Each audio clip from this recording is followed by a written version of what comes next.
Hi, I'm Ted Lohman, producer of UFO AZ. I'd like to take this time to not only thank you, the viewer of this videotape, but the provider. Before we get to the program, I'd like to let you know a little bit about who UFO AZ is and what we do. We're a television show that is funded by nobody. We have no affiliations to any clubs, groups, or associations. Our television show airs every Friday night here in Tucson, Arizona, live.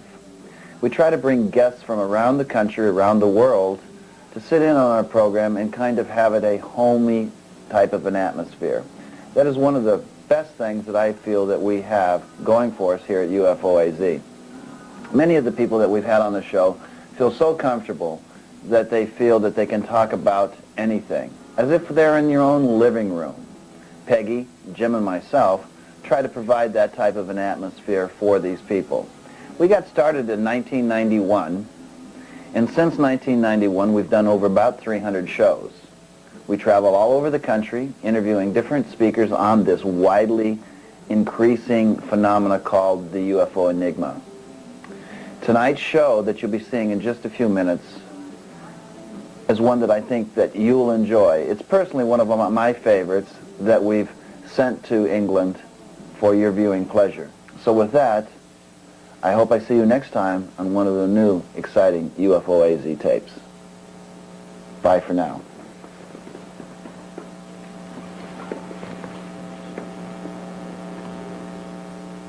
Your support. Without any further ado, I'd like to introduce a friend of mine. I met him a couple years ago. He's been in the field. I met him the first time. He came up to me in Jan Ross bookstores with a mask and said that he was making or had the ability to do some making and forming these ET masks. And since then he's ventured into the video field. He's tried to get 7 or 8, sometimes 20 cameras at one time, shooting at a single spot to be able to calculate and so that when they go to check out the video film in Phoenix that they can triangulate to make sure what's been happening. Which is a novel idea that has never happened before. He's also gotten very adept of taking the video that comes to him or that he shoots and runs it through a computer and analyzes it, you know, stitch by stitch or pixel by pixel. And he's brought to us today a bunch of video that was either given to him or he shot himself, and some of the stuff that you, the viewer out there, has sent me. And we're going to get right into it. But the first section, before we go in, is a section that was a docudrama, and it was presented in 1956, and it is actual footage that was shot during that period of time. So if that rolling's ready, go ahead, guys, and run it up.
This is the Montana film, projected exactly as it was photographed.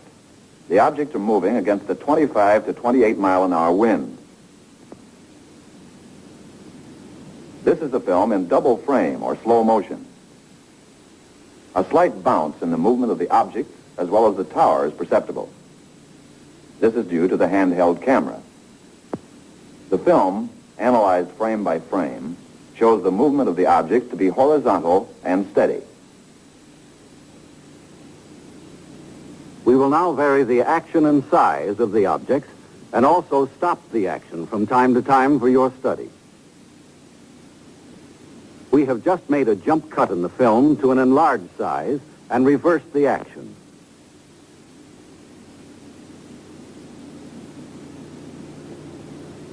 You are now seeing the objects exactly as they were photographed, but from a closer perspective.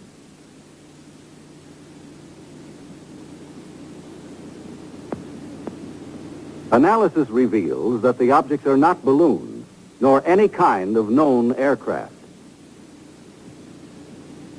The images are very different from those produced by any kind of birds at any distance. The shape, brightness, speed, rectilinear path, steady motion, and separation rule out various forms of optical atmospheric mirages or cloud reflections.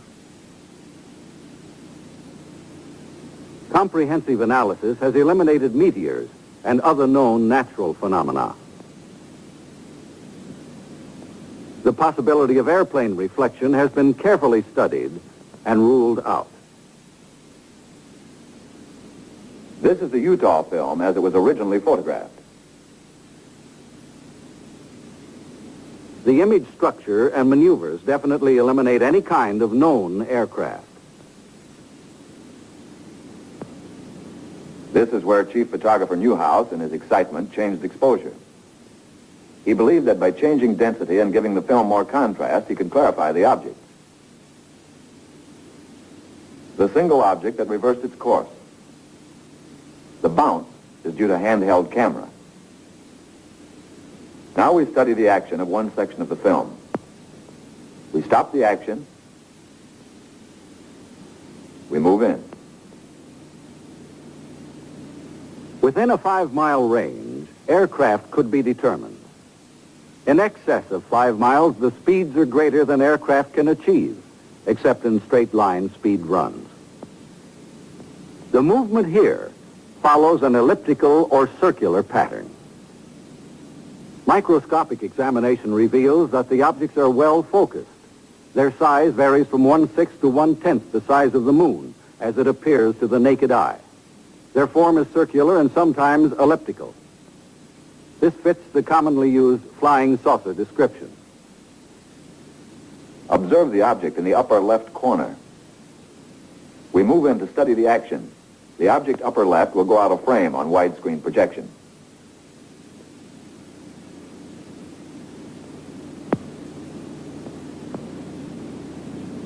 Observe the motion of the two objects upper right as we rock them back and forth.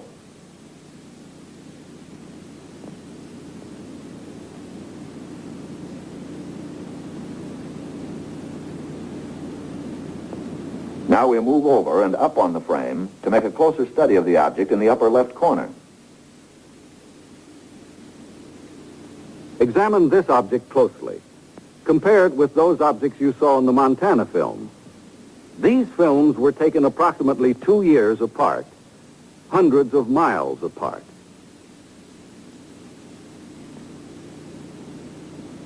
We drop back to the original perspective and resume. Now the section of the film where photographer Newhouse changed exposure. Weather conditions, together with the persistence and motion of the formations, eliminate the possibility of atmospheric mirages. Photogrammetric experiments have shown that the images cannot be associated with any kind of birds at any distance. Stop. Now forward again.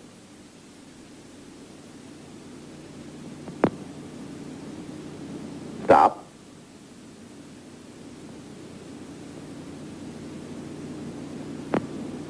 We drop back to original perspective.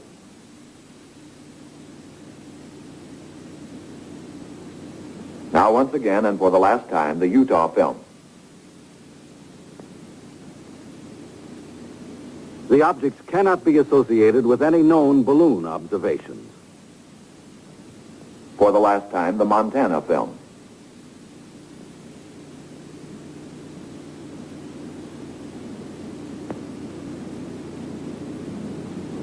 The motion picture you have just seen is authentic.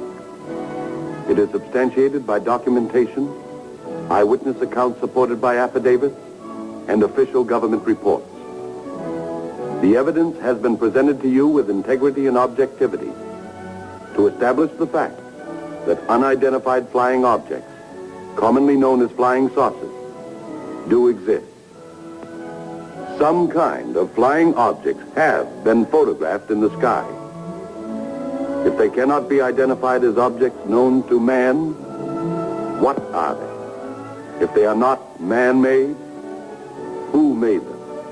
If they are not from this planet, where are they from? You know, this is a film that I believe I saw at the drive-in when I was about in the 3rd grade. And I was so disappointed because they didn't show UFOs like, you know, the day the Earth stood still. I want them to come and land, you know, and the sucker to walk out and on the White House lawn and talk to the world, you know, kind of, we're here to save the world or whatever. But so for a 3rd grader, this was something of a disappointment, but I think that's a really remarkable film for its day. And we've come a long way since then with UFO footage, and we're still asking the same questions today. Yeah, what's nice about this is it's film, and it was analyzed by the U.S. government, frame by frame, pixel by pixel, or not pixels then, but frame by frame, to try to identify what it is. And they came up with unknowns. They don't know what it is. They just said it isn't birds, they're not balloons, their favorite thing. And it was, I think, for the time, like you said, this came out in 1956. And in 52, right after the big flap, everybody was poo-pooing and downgrading the UFOs. So I'm really surprised that this came out. It's really nice that it came out. Yeah. Isn't it interesting, though, that we're still just showing this sort of footage? It is. We're still here showing he the is, whole movies. Whole movies, yeah, 1996. Yep. So what other home movies have you to share with us? How does this compare to what we've been seeing, Tom, now? Yeah, well, it looks like we're seeing the same objects that have been filmed ever since they started filming with cameras. Now we're videotaping it. And more people have video cameras, so there's more videotapes coming in. But at the same time, it looks like the sightings are going up because there's just videotapes coming out of the woodworks from people everywhere. I mean, every week, some country has a UFO sighting. Poland had one last week. It was the first time they ever videotaped a UFO in Poland. And the government said it was real. So a lot of when we have this type of evidence, you can't say that it's false. And that's why maybe some of these governments they're starting to take their foot out of their mouth and allowing to say what's really happening, what's really going on. This is going to be a real fast-paced show, so we're going to get right into the next video roll-in, and this next video roll-in will be some that you possibly have seen in the past, but they're from around the world. The first one, I think, is going to be shown in Japan, then it'll possibly go into Mexico, and try to compare some of these sightings with the original film sightings that we saw just here. So if that's ready, go ahead and play that, guys.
times they simply strolled along the air corridors over this sprawling city, demonstrating their aerial prowess in a somewhat playful manner as they played peekaboo among the billowing clouds. New Skywatch groups, armed with binoculars and camcorders, anxiously waited as an amazing story began to unfold, centering on one patient man who was producing an abundance of extraordinary video. His afternoon breaks were spent atop an office building where he scanned the murky skies above the city, searching for and finding the unique flight characteristics of the unknowns.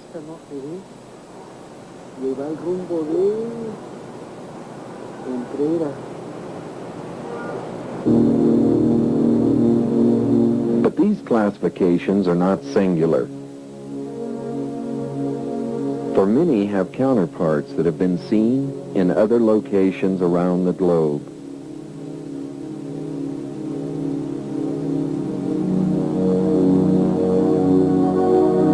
Two or more distinct classifications of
Well, that was, we saw footage there from about 3 different places.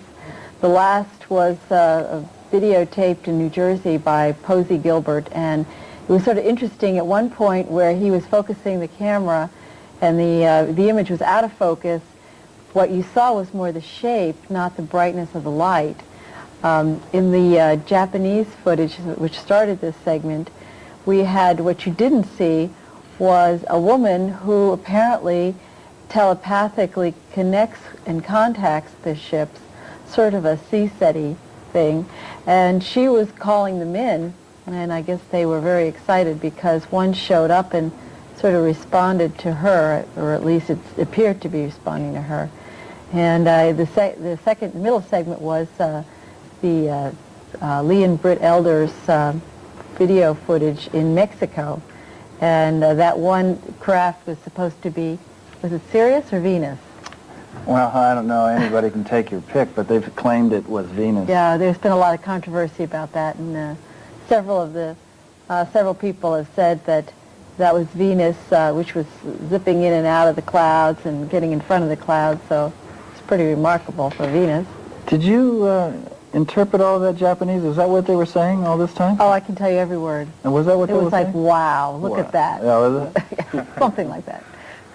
Well, that kind of showed us a segment of what we're seeing now. A lot of this was shown in 1991. This is the stuff that Lee and Britt Elders first came out with a tape called Messengers of Destiny of the Mexico sightings. And then they turned around and came out with Masters of the Stars. And I want to take my hat off to Lee and Britt. They've spent an awful lot of time down in Mexico, along with Jaime Maussan. to try to get this type of video footage so that they're able to bring it to the viewing audience. The same way with Posey Gilbert. I'm sorry, I have to apologize for the quality of that last series, but that's how I received it. And Posey said that I said, how did you get this stuff? He says, well, I would just be getting some kind of a ringing in my ears, and I was kind of told to go outside and take my camera and point it up in that direction, and there they were. And this happened 3 or 4 or 5 different times. We're not going to have enough time to show it all, and I want to thank Posey for having it. But this isn't the first time we've heard of something like this, people going out. Meyer, for instance, had that same type of an idea. He knew when they were going to be there by ringing in his ear, that type of stuff. And once again, let me ask you, is this what we're seeing now?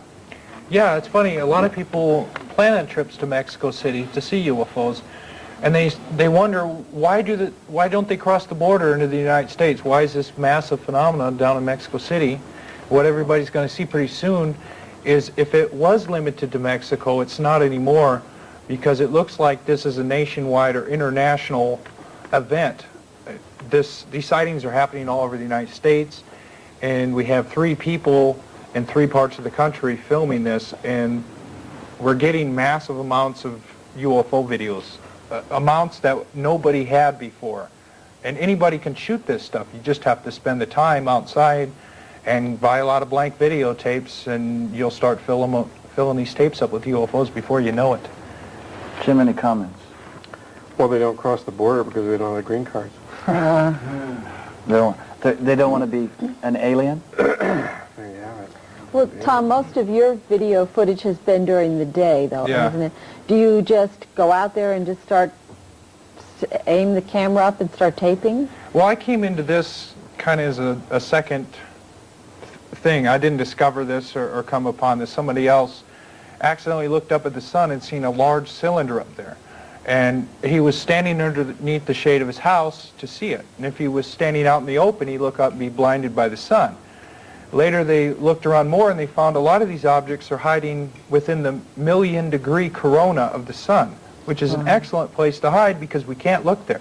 But with a pair of sunglasses and standing in the shade looking around the sun, and you look past the lint and the cotton flying around, you'll see some high altitude objects flying around 10,000 feet or higher. And we focused our attention on these objects and got hundreds, if not thousands, of these things going through the clouds. You know, when you brought that up, there's something that needs to be said about being close to the sun, because the Mexican flap that started 7/11 of 91, no coincidence the UFO AZ started the same day, but that's the day that the eclipse, the total eclipse.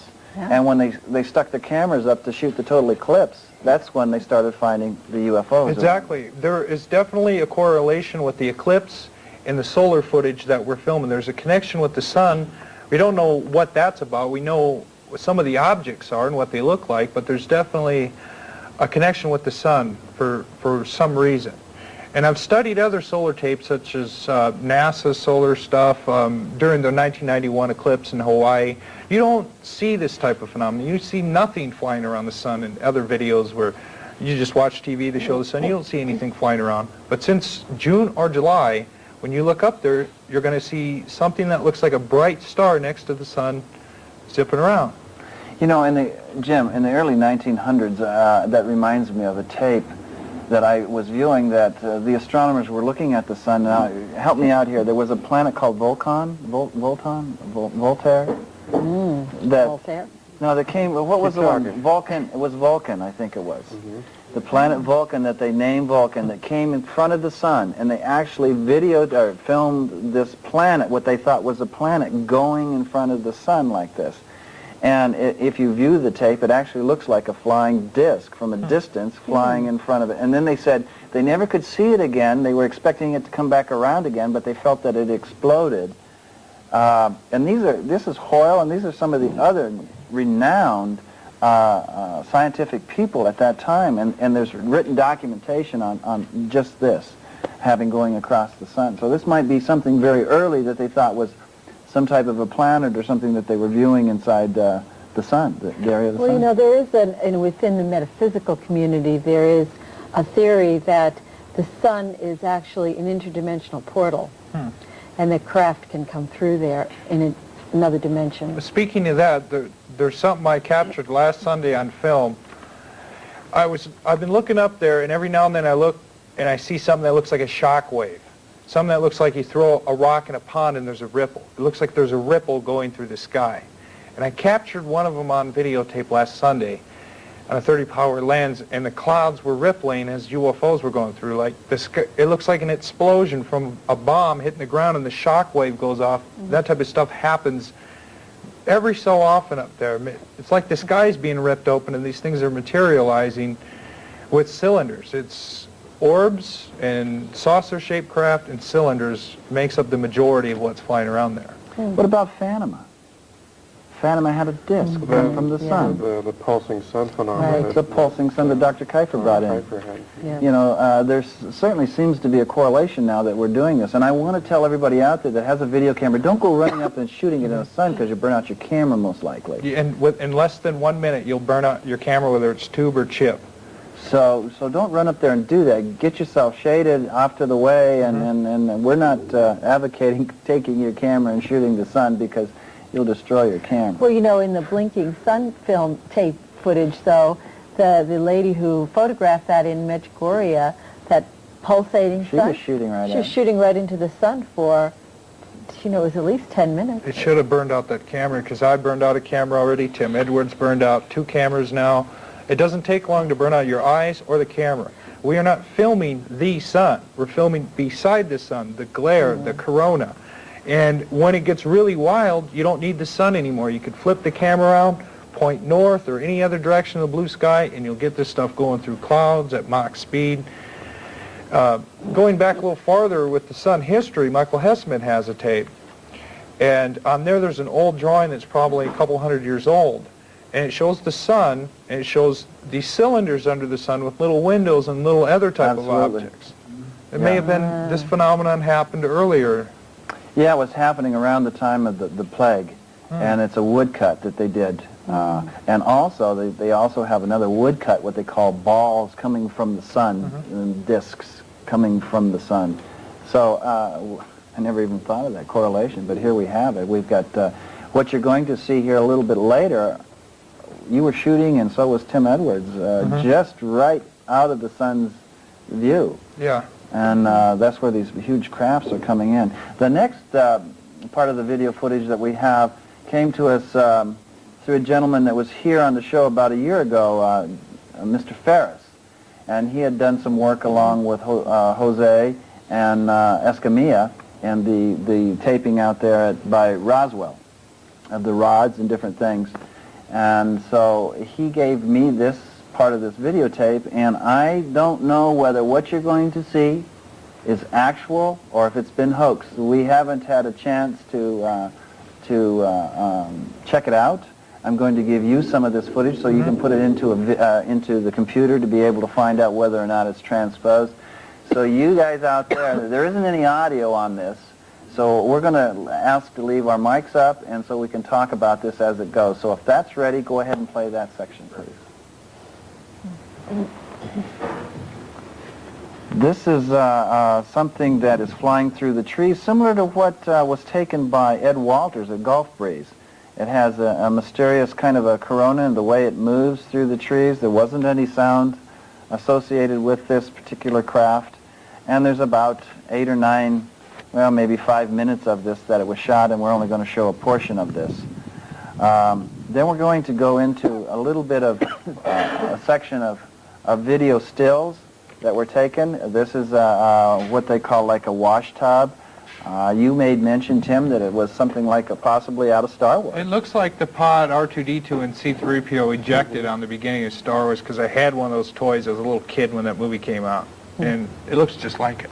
Now, some of these are so close to looking like some of the Meyer case, and this was what that catches me off guard. They're just almost too darn good. But once again, I don't know. They could very well be actual. Now, where were these crafts. photographed? This was brought to us by a gentleman named Hawkins from Gulf Breeze. These are photographed in the Gulf Breeze area? In the Gulf Breeze area. I notice a lot of times when photographs or videos too good to be true, it's an instant denial factor comes up that this has to be faked. It's too good to be true. Everybody would believe in it. But then down the road, years later, you kind of look back on it after it sinks in and think, well, maybe it is real. Well, we showed some of this earlier in the year, I think, and some of it shows different crafts, helicopters in the way, buzzing them. You made a mention, why didn't they have a video camera with them? Oh, I'm glad that they just had a still camera with them. A lot of times people forget that they have a camera sitting right next to them because of the sighting that they're viewing. Well, another problem, too, if a UFO's that close to you, it'll probably knock out your video camera because of the electrical field. Yeah, there's the helicopter coming into view. Oh, that's the helicopter to the stealth fighter, one of the two. Now, the reason why some of us are saying that these could possibly be fake, because I've talked to some Air Force people, and they said, they're Air Force people again, but they said that some of these planes, the stealth fighter and some of these other planes, can't pull out of a dive being that close, making some of these turns and angles that they do. But once again, I don't know. I have no idea. This is something that's left up to you, the viewer, and possibly later on being able to scan these and view them. Some people, no matter what you do, are going to say they're true or false. Have you worked with Randy Winters in any of the footage that he's come up with Florida recently? I've seen just a little bit of the one that flew right over the airport, but I haven't been able to analyze any of that tape yet or compare it to what I've been shooting. At Mesquite, we saw footage that he has from Florida where a gentleman's driving down the freeway in Miami, and this craft is keeping pace with him. And it's not the planet Venus. It's obvious. You can see the shape of the craft, and it's very similar to what you're seeing here. Only it's at night and it's glowing. I also want to say that we're going to come to the end of this here. I think the segment. Yeah, why don't you guys come up on me now? Go ahead. What we were seeing once again was some videotape shot from Gulf Breeze and given to us. After the Mexico sighting, there was a gentleman in the audience that's with Psychops, which is a scientific Committee for Claims of the Paranormal. Yeah, they're debunkers. Yeah. And he came out and told me when we had the Lee and Britt Elders Genesis 3 tape showing all this Mexico stuff. He said that was planet Venus, and he came up to me and said, "You're no researcher." And I said, "Well, no, we're television hosts. We do a little bit of research." He says, "Well, I've done all the research on that particular video footage, and it's the planet Venus." And I turned around and said, "Well, that's real good." I told this gentleman his name, and I knew who he was. And I said, "If you have, and you've done the research and all of this, we welcome you to come on the television show and show us, prove to us that this is all bad." He hasn't called me yet to bring this footage. So it's easy to sit out in the audience and say that, no, that's planet Venus, but yet Venus, I haven't been able to see Venus go this way, and then in that particular footage that we showed, it's been freeze-framed and then turned around, and David Froning took and analyzed that, and there was 4 other craft in it going in and out, playing hide-and-go-seek within the clouds. And later on, other footage the craft goes in front of the clouds. So Venus can go in front of the clouds and play back and forth. That's something very unique, and I'd like to see his proof of that. It'd be pretty astounding. Yeah, I'd say so. And, the problem with a lot of the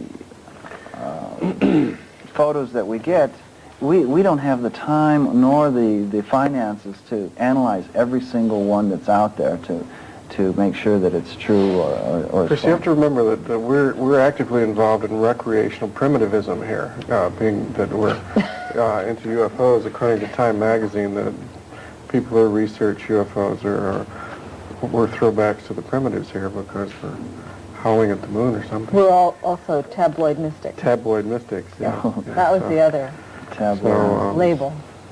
So, once again, what would you do with something like this, being able to get into the computers and freeze those up? What would you do? Well, you could put it through a series of tests and see how the light reflects off it.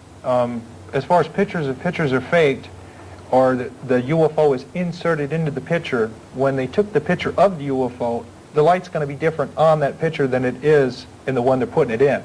And that's pretty easy to detect with different filters to check the optical density of what you're looking at. And then there's other programs where you could color the stuff in the foreground and color the stuff in the background different colors and see where this fits in between. If it's a fake model, it'll color right up with the trees in the front. And if it's real, it'll be in shades in the back. And there's just a number of filters and 3D programs. You check for motion blur, you check for the edges on it. Close objects that are close to the camera have those hard edges. They're solid. And when something's really far away and a long distance away, it becomes blurry and faint around most of the craft, and especially around the edges, which says it's not something close to the camera, because something close to the camera is detail. It has hard, sharp colors, and you can make it out. There's, you know, hundreds of programs that most people now with their computer can download a lot of stuff from the internet for free. And then you can get into video boards. You can buy at any computer shop now. You can hook up your cameras. And one of the ideas I've been thinking about is putting this stuff online on the internet so people can download UFO clips every week. You know, collect them from people who shot them, put them up there, so it'd be like a news agency that's multimedia, and they could check it out and look at it themselves. And hopefully do this live. It'll be the first time it's... Like a weekly UFO scrapbook on the internet. Yeah. Yeah, as Photo scrapbook. the cyber age grows up, in the age I grew up in, the whole world's going to change as far as how research works instantly. Have you had a chance to work with any of the Meyer photographs on your own? Just the one that came over the hill, I looked at that a little bit, but there's, you know, the end of the Meyer ones, like the wedding cake photo, that to me looked like a 5-foot object close to the camera because the edges were too hard. There's too much detail in that picture. But what about the older ones? The older ones where he took the set where it went around the hill through the valley and he went like this and snapped pictures. I'd say those 100%, that was a real craft at least a couple of blocks away, at least 30 foot long.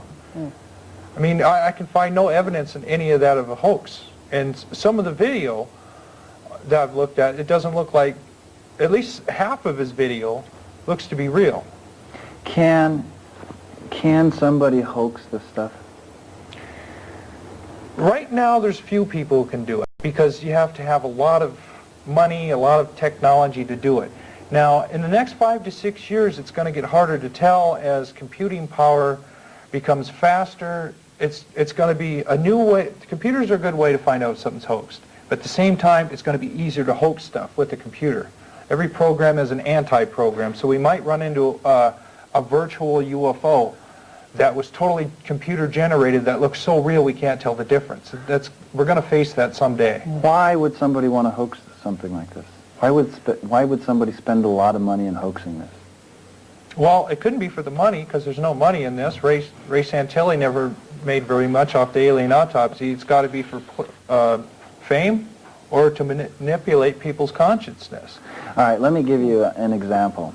If I was to take a laser printer and I was to scan a stealth fighter and scan it and make it about that size, less a half an inch, very fine detail, and put it on a transparency. Then I go ahead and I take a UFO, Meyer craft or an Adamski craft, and do the same thing, but make it a little bit smaller on another transparency. And I hook that to a piece of glass. And I put one piece of glass here, another piece of glass a little further out, one with the UFO, one with the other one, and I shot it with a camera. Can the camera, being only one-dimensional, can it pick up the 3 dimensions that I've set outside here, plus the trees for background to give it definition? Well, the thing is the stealth fighter and the UFO are going to be cutouts. So you're photographing basically a one-dimensional object that's flat in a plane, not a 3-dimensional object. So when you do like a thermal inversion on it, and you check for heat sources, where the light's hitting it, how the shadow's hitting it, it kind of got generically lost when you pasted them up. And then the other thing is in a real photograph, the sun and the light will bounce off every object the same, and when you start pasting stuff together and you put it under a false filter, You turn it black and white. Then you turn it into a color, so it's a black and white version of color. And things that don't belong in a picture, that don't look real to us, tend to stand out pretty good. And as soon as you start doing a series of tests on it with different filters, you'll notice something funny about it. Well, you said the edges in the real thing, when especially at a distance, the edges have a blur, where the interior is clearer. Yeah, it would still, the light would be about the same as the sky. If you have an object, you'll notice that the sky color of the blue is around the sky color next to it. An insertion from, say, a darker picture at night, the sky color is different on it. Right. That's one way to tell if somebody inserted something, because the actual object itself will not have the same reflective light pattern that it does next to it, because it was inserted at a different time when the sun was at a different angle. Have you, you've worked with Jim Delatoso, haven't you? Yeah. Did he go over some of your videos that are going to be coming up, your clips? Yeah, he's went over some of the cylinder footage. I think he's went over the triangular craft. His personnel and people that work with him down there went over about every tape I've had and watched it. They've went outside and seen this for themselves with the naked eye looking up, and they know something high altitude's going on. Lissa, and Jim Delatoso happens to be one of the people that Sightings goes to, and if you've watched Sightings will usually bring Jim Delatoso because of his computer skills and his ability to either verify or call something a hoax within this field. He's one of the top in the field through here, and he is one that brought to the forefront kind of a protocol with this type of stuff. We're going to run into a next series of videos. Now, this one here was sent to me by Mario from New Mexico, and what he has done is he's time-lapsed this at night, and I have to set this up. He said he was having all these strange feelings night after night after night, and nocturnal feelings of different ETs or even coming to him. So he decided that he was going to set up his camera and set it up outside and to see if he could get a craft, and he time-lapsed this on his, and there will be one jump in this to try to show you the time-lapse that was involved in here. So with that, we're going to roll right into the next section of this and take a look and see for yourself.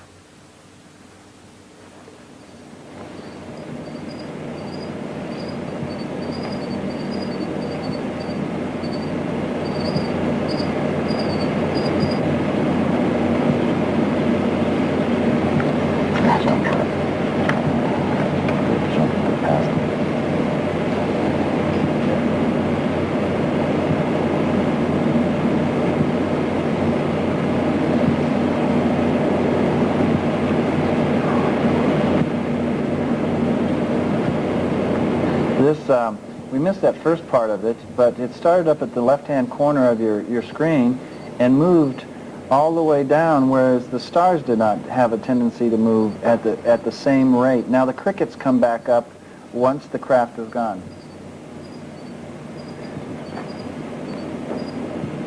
And he shot this at time-lapse, and what you haven't seen is about 2 hours real quick of video here. But once again, it did start up at the left-hand side of the screen and came in. And I asked him about whether or not it was the moon, and he said no. So I think we have some more coming up here. I hope that it didn't stop on us. There it is. This is some of your stuff. No, this is Tim Edwards. This is, go ahead, explain that. This was shot on August 27th, which I believe it's the day before the alien autopsy premiered to everyone. His daughter walked outside to see if it was going to rain, looked up and said, "Daddy, Daddy, come outside, there's something up there." And eventually he went out and looked and seen this object and shot 6.5 minutes of video of this large cylinder. Do you have a sense for how big this was? No. Well, it's hard to judge. I know from the video. There's been a few different size estimates of it, but most people believe it's about a mile long.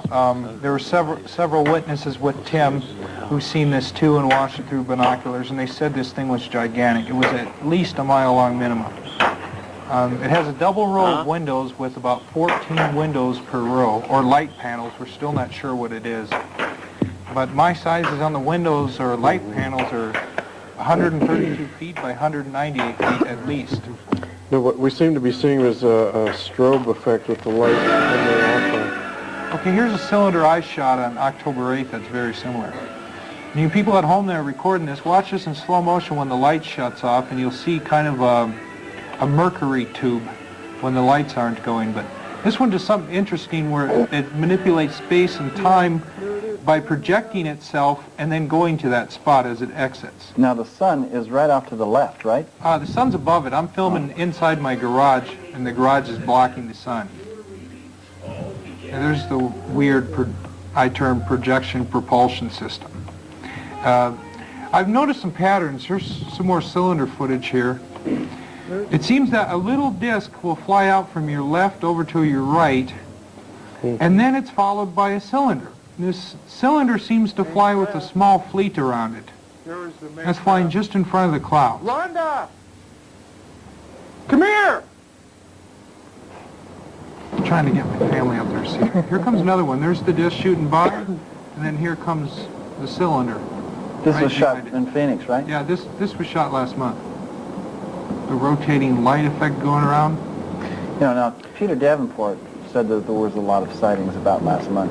Well, actually, he said in July the sightings, I think, have doubled. He's getting phone calls every day, and I've been tracking the reports online. There's at least 3 calls to the Phoenix area or Arizona every month. Probably 75 people per every person that calls in don't. Did you look at this also with binoculars? Keep Some going, of the guys. stuff, Just with the camera? not the cylinder. Some of the stuff I watch with the binoculars, and then as soon as I sight it, I'll aim the video camera on it. What is this? Is this the triangular? Yeah, this is a triangular craft I filmed on November 11th. And it was green with 3 balls of light at least 10,000 feet. Now, I believe I have about 20 to 25 minutes of this object. The only other daytime footage of a triangular craft was filmed in Russia. And I've been doing some investigation to see if this is the TR-3A Black Manta secret military stealth craft that assists the F-117A stealth fighter. But this is way more exotic. The Black Manta can't hover. It has a rotation to it. Yeah, it does cartwheels, it flips end over end. I have this craft flipped every angle you could imagine. That I'm going to rip this apart frame by frame and put it in a computer program so you could rotate it and look at it from any size. Was it flying like horizontally while you were taping this? It or- was doing figure eights when I first seen it. Okay, this one is a disc-shaped craft that was flying from south to north, and towards the end of it, it almost got hit by a plane. If you watch towards the end of it, a big jet will fly by real fast in a few frames, and it looks like it kind of moved around it to get out of its way. That's hockey puck looking. Yeah, I've termed these hockey pucks. They kind of have the shape of a long hockey puck, and they're black on bottom. How would somebody try to debunk this? Well, it's all balloons. I'm prepared for the sunspot, speech, balloons, It has to be bugs, a weather birds, balloon. clouds. They're going to write all of it off. People have too much footage now. They're going to deny it. They're going to say it's impossible. You're not filming 1,000 craft a month and people aren't seeing this. And they don't realize that these craft are 5 miles away. You have a 30-foot object that's 5-6 miles above you. You're not going to see it. It's too small to see with the naked eye. You can see maybe a pinhole, but I'm shooting at extreme power there to even see it at that height. And when it took me a couple months to actually go, okay, I've had it, it's real. I got thousands of these things on tape. And what convinced me was watching these things go in and out of clouds, and I'm going, this is just like Masters of the Stars all over again. But this doesn't have to be alien craft. This could be our own craft. Most of this that we've seen on here could be our own very craft. We've got something that's coming up here. We're running out of time here. Okay. Can you go ahead and show this and see what we have? Okay, the one you just seen, this is a freeze frame of it. We're going to go in and look at it a little closer. Can you pick that up, Larry? There it is. Looks like a white type of dome up here and kind of a black line underneath it.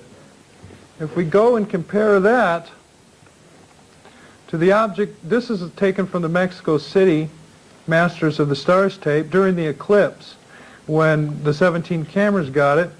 And these objects have a typical kind of optical signature of a silvery disc with a black line on the bottom. Now I found a good comparison to this, and it goes back to 1963 in a photograph taken by Paul Vila. Took a series of 5 photographs, which again were too good to be true. Just lost my image. Well, let me come up here to me. Oh, okay. Okay, we've only got a couple minutes left, and I really want to take this time to thank you very much for coming down there, and I hope you all enjoyed the video footage that we were able to bring to you. This is our annual UFO. This is our annual UFO show, and I want to make sure that you all remember next week we're not going to be live. We'd like to see every one of you, please, if there's a time that you can come out and support Helga Moore, myself, or Rosemary Jackson, please, or us here at UFOAZ, please try to make it to the Arizona School for the Blind, 6 o'clock next Friday, and we're going to have a great time. We'll hope that you're there. Once again, thanks a lot. Bye for now.